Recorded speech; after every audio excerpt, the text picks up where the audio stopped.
Bismillahirrahmanirrahim. Assalamualaikum warahmatullahi wabarakatuh. Perkenalkan, nama saya Ihsan Ali dari SA02 2019 dengan NIM 1319-58. Saya dari kelompok 4 yang terdiri dari yang pertama Muhammad Irfan Mustasyarul, kedua Nur Rizky, ketiga M. Fadil Ihsan, dan yang keempat saya sendiri. Saya akan mempresentasikan hasil karya tulis yang telah kami buat yang berjudul Perbandingan Pemahaman Bahasa Pemrograman Database SQL dan NoSQL bagi mahasiswa program studi Sistem Informasi Industri Otomotif Politeknik Sekolah Tinggi Manajemen Industri Jakarta, di mana bab satunya itu pendahuluan yang dimulai dari latar belakang masalah, di mana bagi mahasiswa jurusan Sistem Informasi, database merupakan hal yang wajib diketahui, tapi masih ada beberapa mahasiswa yang belum mengenal konsep database SQL dan NoSQL. Nah, perbandingan perbedaannya, kegunaan, dan manakah yang lebih dibutuhkan, maka dari itu dibuatlah makalah ini untuk mengetahui bagaimana pemahaman mahasiswa sistem informasi mengenai konsep database ini. Nah, SQL sangat dikenal oleh mahasiswa sistem informasi, sebaliknya NoSQL hanya diketahui beberapa mahasiswa saja. Nah, pada NoSQL ini bisa jadi sebuah pilihan yang sangat bagus bagi mahasiswa jurusan sistem informasi karena di dalam pembuatan database terdapat konsep dan cara yang sangat berbeda dari SQL itu sendiri. Nah, yang kedua, rumus masalah di mana pertanyaan kami itu bagaimana perbandingan pemahaman konsep bahasa pemrograman database SQL dan NoSQL bagi mahasiswa prodi Sistem Informasi Industri Otomotif Politeknik STMI Jakarta.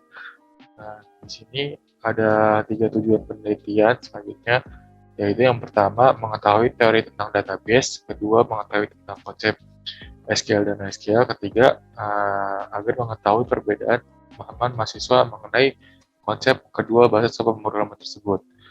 Nah, selanjutnya ada kegunaan penelitian. Yang pertama, penggunaan teknologi yang dimana dapat mengetahui kelebihan dan kekurangan SQL dan SQL. Kedua, bagi mahasiswa, yaitu dalam membuat program bisa bervariasi menggunakan SQL dan SQL. Ketiga, kampus, agar dapat memberikan pembelajaran mengenai konsep database NoSQL. Yang keempat, bagi peneliti selanjutnya, di mana dapat lebih mendalami penelitian mengenai SQL dan NoSQL secara rinci, serta menjelaskan kegunaan dalam teknologi informasi. Nah, selanjutnya memasuki bab 2, yaitu di mana kajian teori yang berisi pertama kali deskripsi konseptual, di mana pada bahasa pemrograman database ini terdapat dua konsep database, yaitu SQL dan NoSQL. Nah, keduanya punya konsep yang berbeda. Selanjutnya, pengertian database itu sendiri, di mana database atau basis data ini adalah suatu kumpulan berkas yang saling berhubungan. Nah, hubungan tersebut bisa ditunjukkan dari kunci tiap berkasnya yang ada, di mana satu baris data menunjukkan satu kumpulan data yang dipakai dalam satu lingkup perusahaan maupun instansi. Nah, basis data sendiri itu merupakan aspek yang sangat penting dalam sistem informasi, di mana basis data merupakan gudang penyimpanan data yang akan diolah lebih lanjut. Nah, selanjutnya ada sejarah database, di mana perkembangan database ini sejalan dengan perkembangan komputer, karena komputer bukan jadi sarana penghitung doang, tapi sudah berkembang menjadi sarana pengelola data. Nah, di awal tahun 60-an, Charles Bassman, seorang asal Amerika, merancang generasi pertama DBMS atau Database Management System yang dinamakan daya simpan data terintegrasi atau Integrated Data Store. Nah, sejak itu database telah menjadi konsentrasi utama dalam pembuatan aplikasi. Selanjutnya, pengertian SQL itu sendiri, di mana SQL itu kepanjangan dari Standard Query Language, yaitu bahasa pemrograman yang digunakan dalam mengakses, mengubah, dan manipulasi data yang berbasis relasional, di mana bahasa pemrograman basis data relasional ini dikeluarkan oleh Standar Amerika National Standard Institute atau bisa disebut ANSI, di mana standarisasi SQL sudah ada sejak tahun 86 dan emang diinisiasi oleh ANSI sendiri, kayak gitu. Selanjutnya, pengertian NoSQL, di mana pada tahun 98 pertama kalinya ini NoSQL dikembangkan sebuah konsep penyimpanan basis data, yaitu NoSQL oleh Carlos Strozzi, yang kemudian pada 2009 Eric Evan memperkenalkan kembali teknologi NoSQL ini. Nah, kehadiran NoSQL bukan untuk menggantikan SQL yang udah ada, tapi kemunculan ini dilatar belakangi oleh beberapa masalah yang muncul dari SQL itu sendiri, di mana NoSQL dan SQL memiliki kelebihan dan kekurangan masing-masing sehingga dapat saling melengkapi teknologi penyimpanan basis data. Di mana NoSQL ini sendiri adalah kebalikan dari SQL database yang tidak relasional, dan database NoSQL atau cloud database ini merupakan penyimpanan data atau database yang tidak terstruktur. Nah, perbedaan SQL dan SQL itu terdiri dari tiga, yaitu pertama adalah beban kerja, di mana SQL sendiri itu dikhususkan untuk aplikasi transaksional dan aplikasi prosesan daring, sedangkan database NoSQL itu dirancang untuk sejumlah pola data yang menyertakan aplikasi latensi rendah atau low latency. Yang kedua ada model data, di mana SQL itu menormalkan dan menjadi tabel terdiri dari baris dan kolom. Skema secara ketat mendefinisikan tabel, baris, dan kolom indeks berhubungan antar tabel itu sendiri. Sedangkan SQL ini memberikan beragam model data seperti nilai, kunci, dan dokumen grafik yang dioptimalkan oleh kerja skala. Yang ketiga ada performa, di mana SQL pada umumnya tergantung pada subsystem disk, sedangkan kinerja NoSQL umumnya merupakan fungsi dari ukuran klaster perangkat keras, latensi jaringan, dan aplikasi panggilan. Nah, selanjutnya hasil penelitian yang relevan, di mana pada penelitian ini kami membahas tentang kedua konsep bahasa pemrograman database SQL dan NoSQL, sama seperti penelitian yang berjudul perbandingan kemampuan database NoSQL dan SQL dalam kasus ERP retail yang ditulis oleh Faisal dan kawan-kawan, di mana mereka berasal dari Fakultas Teknologi Informasi Institut Teknologi 10 November atau ITS, di mana pada penelitiannya Faisal dan kawan-kawan itu disimpulkan bahwa database NoSQL terbukti lebih unggul dalam proses transaksi CRUD, yaitu create, read, update, delete daripada SQL. Nah, namun lemah untuk menghadapi transaksi join dan agregasi. Nah, persamaan dari penelitian kami itu sama-sama membandingkan konsep SQL dan NoSQL. Tapi untuk kami ini lebih khusus untuk membandingkan pemahaman bahasa pemrograman database SQL dan NoSQL bagi Prodi SIO Politeknik STMI Jakarta. Selanjutnya memasuki bab 3, yaitu metodologi penelitian, di mana tempat dan waktu penelitian ini kami tidak terikat pada tempat tertentu karena ini merupakan kajian pustaka, sehingga tidak terikat pada tempat, dan waktunya ini dibutuhkan untuk menyelesaikan penelitian ini adalah 2 bulan saja. Selanjutnya ada metode penelitian, di mana jenis penelitian ini yang dilakukan oleh kami itu penelitian kualitatif dengan metode deskriptif, yaitu penelitian dengan cara mengumpulkan data lalu menganalisisnya. Nah, terus kami menggunakan teknik survei untuk mendapatkan data yang dibutuhkan, lalu kami juga membuat kuesioner, lalu menyebarkan kepada responden. Nah, yang terakhir, selain kuesioner, kami juga melakukan wawancara kepada ahli, yaitu dosen mata kuliah Sistem Manajemen Basis Data, untuk mendapatkan informasi lebih dalam mengenai topik yang sedang kami bahas.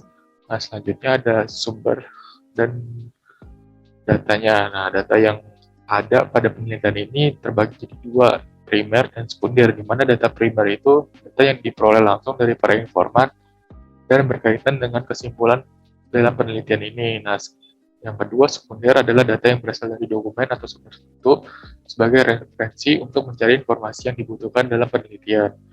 Selanjutnya ada teknik dan prosedur pengumpulan data, di mana sudah dijelaskan pada bab sebelumnya, kita mengumpulkan data primer untuk penelitian ini dengan cara mengumpulkan jawaban responden berdasarkan kuesioner dan juga wawancara ahli, sedangkan data sekundernya diperoleh dari buku, jurnal, dan internet. Di mana teknik dan prosedur pengumpulan data ini ada langkah-langkah data sekunder, di mana terdapat 5 tahapan. Yang pertama, mencari informasi dan membaca buku, jurnal, dan sumber internet. Kedua, memilih informasi yang penting. Ketiga, membandingkan informasi yang didapatkan dari para sumber dan ahli juga. Keempat, mendiskusikan dengan tim kami. Kelima, mengambil kesimpulan atas sumber dan pendapat ahli itu, lalu menuliskannya ke dalam makalah penelitian.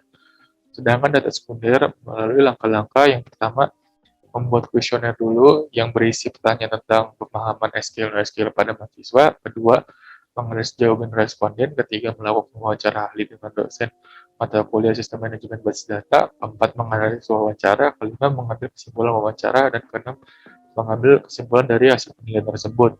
Di mana prosedur analisis penelitian ini terbagi jadi 7. Yang pertama, menentukan permasalahan terkait konsep bahasa pemrograman SQL dan SQL. Kedua, melakukan studi literatur. Yang ketiga, menentukan metode pengumpulan data, studi pustaka, kuesioner, dan wawancara ahli. Nah, yang keempat, jawaban kuesioner dikumpulkan berdasarkan nomor pertanyaan dalam kuesioner. Yang kelima, kami mewawancara Bapak Giri Wijin Pratama selaku dosen mata kuliah Sistem Manajemen Basis Data karena memperhatikan persentase jawaban dari responden di setiap nomor. Yang ketujuh, mengambil kesimpulan, di mana bab 4 hasil dan pembahasan dari hasilnya dari wawancara ahli. Si Pak Giri menjawab yang pertanyaan pertama itu bahasa pemrograman database yang diajarkan oleh STMI hanya SQL aja karena merupakan tahap awal sebelum SQL dan SQL lebih mudah untuk dipahami. Dan jawaban kedua, bahasa pemrograman NoSQL tidak diajarin STMI karena tidak termasuk dalam kurikulum, dan NoSQL itu adalah lanjutan dari SQL. Untuk jawaban ketiga, banyak mahasiswa Politeknik STM Jakarta yang sudah memahami konsep database SQL, tapi masih beberapa mahasiswa lagi harus diajarkan lebih dalam. Dan yang keempat, mahasiswa Politeknik STM Jakarta interaktif dan bekerja sama dengan baik saat diajarkan pembelajaran SQL. Nah, selanjutnya ada hasil kuesioner dari data responden, yaitu jumlah responden dalam penelitian ini sebanyak 26 orang, yang seluruhnya merupakan mahasiswa Prodisio Politeknik STM Jakarta, di mana pertanyaan pertama itu mengenai pertanyaan apakah mereka mengetahui SQL, dan 26 responden menjawabnya iya. Dan yang kedua, seberapa paham mereka tentang SQL, yang kami menggunakan skala Likert, di mana di sini yang kurang paham ada 10 orang dan yang cukup paham ada 16 orang. Ketiga, apakah Anda mengetahui tentang SQL? Dan jawabannya itu 61,5% menjawab tidak, dan sisanya menjawab iya. Dan kami tanya seberapa paham kalian tentang NoSQL. 11 orang menjawab tidak paham, 12 orang menjawab kurang paham, dan 3 orang menjawab cukup paham. Nah, di antara SQL dan NoSQL, mana yang paling mereka pahami? Dan 80,8% menjawab SQL, sedangkan 15,4% tidak keduanya. Nah, pembahasan dan penelitian kuesioner dari hasil penelitian atas kuesioner di atas dapat diketahui bahwa seluruh responden mengetahui konsep database SQL, dan sebanyak 61,5 responden tidak mengetahui konsep database NoSQL, dan sebanyak 80,8% responden lebih memahami konsep database SQL dibanding NoSQL. Untuk penutupnya, kesimpulannya berdasarkan penelitian yang kami lakukan ini dapat disimpulkan bahwa konsep database SQL lebih diketahui oleh mahasiswa Prodisio Politeknik STM Jakarta, sementara konsep pemrograman NoSQL kurang diketahui oleh mahasiswa karena hanya bahasa SQL aja yang dipelajari di kampus, sedangkan pemrograman NoSQL tidak dipelajari di kampus. Nah, saran dari kami itu mahasiswa teknik informasi harus lebih mengeksplor tentang pemrograman database khususnya NoSQL karena tidak dipelajari di kampus. Nah, yang kedua, pihak kampus dapat mempertimbangkan untuk memberikan materi NoSQL karena mayoritas mahasiswa jurusan sistem informasi belum mengenal pemrograman database NoSQL. Dan yang terakhir, pihak kampus bisa mempertimbangkan lagi untuk memberikan materi NoSQL agar lulusan SI bisa bersaing di dunia industri karena kebutuhan industri juga sangat beragam. Dan di sini daftar pustaka yang telah kami sadur berikut. Cukup sekian presentasi dari saya mewakili kelompok 4. Kurang lebihnya mohon maaf. Wassalamualaikum warahmatullahi wabarakatuh.